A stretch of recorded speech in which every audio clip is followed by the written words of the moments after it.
While GEVO tries to help fuel the world sustainably and manage its carbon, it's also managing its debt with refinancing designed to simplify its capital structure and improve liquidity. In February, GEVO closed a $175 million loan facility with Orion Infrastructure Capital, using part of the proceeds to redeem about $68 million in existing bonds tied to its renewable natural gas subsidiary. The transaction freed more than $35 million in previously restricted cash, reduced administrative complexity, and left its overall debt level largely unchanged. In addition, GEVO secured a $20 million revolving credit facility from Huntington National Bank to support working capital needs at its ethanol plant in North Dakota.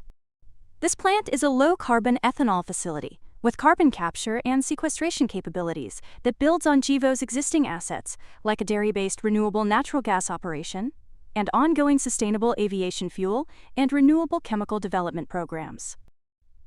The North Dakota facility, acquired last January through the purchase of Red Trail Energy, has become the cornerstone of GEVO's portfolio. The site has a 67 million gallon per year ethanol plant, an adjacent carbon capture system, and a Class 6 carbon storage well.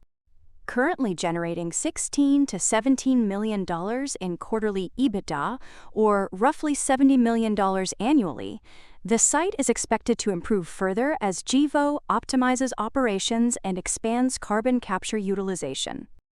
Management believes EBITDA from the facility could reach $40 million annually in the near term, with potential to grow to $110 million as sequestration volumes increase. A major long-term growth goal is the development of GEVO's alcohol-to-jet (ATJ) fuel technology, which converts ethanol into sustainable aviation fuel. GEVO plans to build what it describes as the first large-scale commercial alcohol-to-jet plant, called ATJ-30, at the North Dakota location. Management expects to make a final investment decision by late 2026, with construction projected to take 2 to 3 years. GEVO is pursuing approximately $500 million in financing for the project and is working with the U.S. Department of Energy Loan Programs Office to modify a previously announced $1.46 billion conditional loan commitment so it aligns with a lower capital expenditure plan.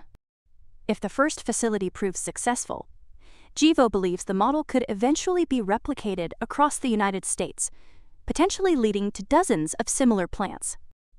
The site's Class 6 well has the capacity to store 1 million tons of carbon dioxide per year, though current utilization is around 165,000 tons annually. In total, more than 550,000 tons of carbon dioxide have already been captured and stored.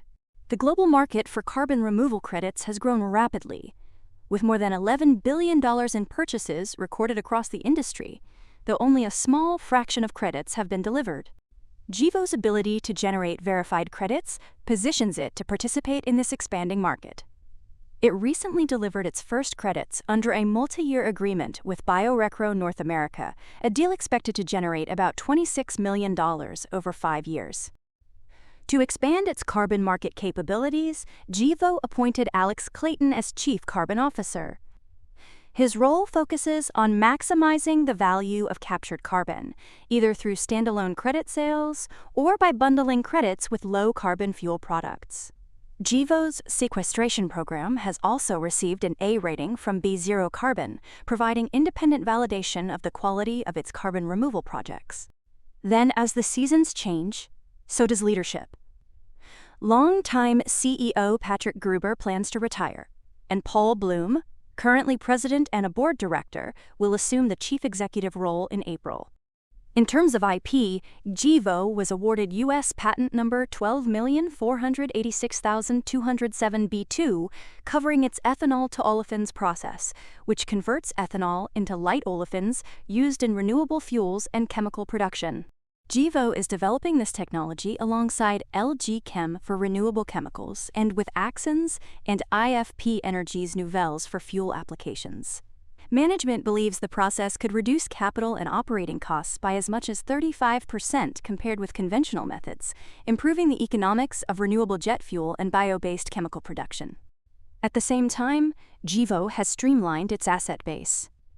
It sold its subsidiary Agri-Energy, LLC, including an 18 million gallon per year ethanol plant in Luverne, Minnesota, for $2 million upfront, with an additional $5 million in installment payments.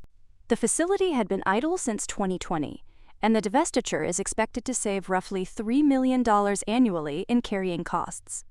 GEVO retained certain isobutanol-related equipment at the site, preserving optionality for specialty fuels and chemicals while reducing cash burn. Digital supply chain transparency is another component of GEVO's strategy.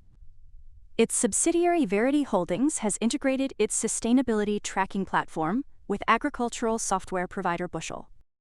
The integration links farm-level data to carbon intensity scoring systems, helping grain buyers and ethanol producers verify emissions reductions and qualify for incentives under programs such as the Section 45Z Clean Fuel Production Credit. The first pilot customer is GEVO's North Dakota facility, where farmers can opt in to share production data that supports carbon accounting across the fuel supply chain. These initiatives build on a year of significant financial improvement. In 2025, GEVO reported $161 million in revenue, an 849% increase year over year, largely due to the acquisition of Red Trail Energy.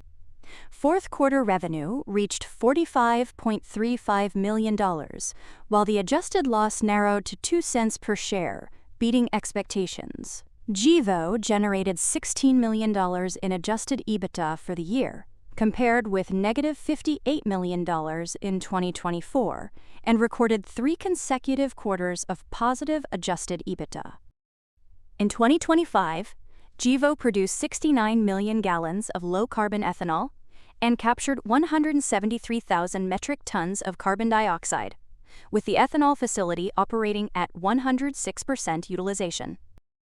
Renewable natural gas production reached 359,000 MMBTU, operating at about 90% utilization. In the fourth quarter, GEVO generated $20 million in positive operating cash flow, the first time it achieved cash flow positivity, while it also ended the year with $117 million in cash.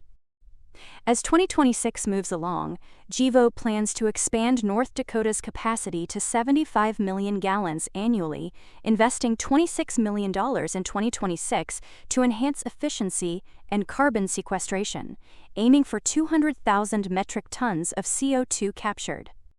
It also echoed its goal of $40 million in annualized adjusted EBITDA from existing assets in 2026, with neutral to positive cash flow. GEVO also continues to explore additional acquisitions and strategic partnerships, with plans for modular ATJ plants and expanding its carbon business globally. Then, to expand your horizons to stocks from around the world, have a look at TradingView, your trusted tool to track and scan the markets. Try it for free, link in the description and pinned comment.